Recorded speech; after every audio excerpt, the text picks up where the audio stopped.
first step at a tattoo studio, and that's how it started. We're talking about somewhere in 2003, where I had a trip to Goa, and we were just chilling around, We happened to visit a studio where my cousin brother jumped into the tattoo chair, out of sudden, and he wanted to get tattooed. And I was just watching the process, and I started, viewing that process so deep that I was like, wow, this is gonna be something permanent, and you could do so many things. Plus, his skin, so it's gonna be always challenging.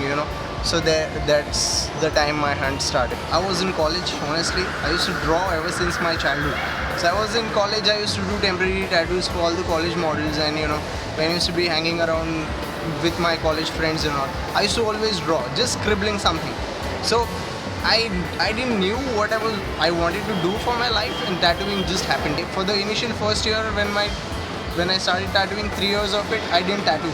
I used to be just researching and watching other people how to tattoo. And then, it started changing for me. So 2008, I pretty much started tattooing.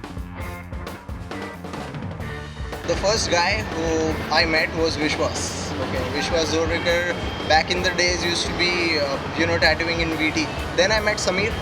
Samir, when we had a conversation, Samir was working with Hakim Alams back in the day. So Samir helped me out a bit.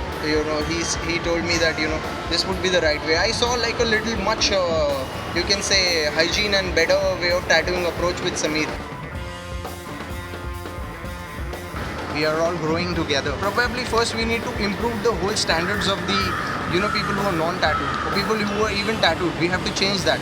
We have to educate them enough that they don't have to be getting tattooed at home. We have professional artists who are specializing in styles, and everyone have their own really good standards of tattooing with international scale, I would say, because the work has been really growing. It's like now we get doctors who are like really good clients of us. They've been getting tattooed by me and Nikki for over like more than 5 years, because just they come to the studio, the first thing that they see the studio, they'll be like, wow dude, it's cleaner than my clinic. So that's how we have to focus and make things more organized and more cleaner and more safer, so that more and more people would be aware of this wonderful art form, and then they would want to get something that beautiful. Grow alone, we have the whole industry to grow together. The hunger will never stop, like for any artist, like they'll always grow. As an artist, I would say I would like to keep things a little more simple and more precise. If you learn from your own mistakes, that's the best critic and the honest critic to yourself. So you're gonna grow and evolve as an artist all the time. People should actually look back into the healed work, see the healed pieces over like 5 years or probably 7 years on darker complexion, and then based on that, if you choose the artist, probably you'll be more happy with the tattoo. 2 seconds are over.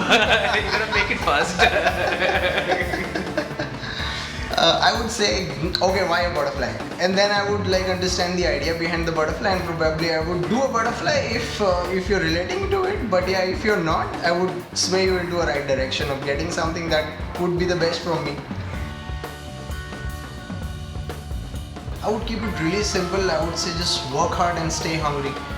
Just keep calm and focus on your work. Get a proper apprenticeship, Don't just tattoo, because we've made mistakes back in the days because there was no one to guide us, and now we are ready to help. Figure out whether you really want to do this or you want to do this as a hobby. Because if you want to really do this is a huge responsibility, because you're going to do something on someone that's going to be on their body for the rest of their life.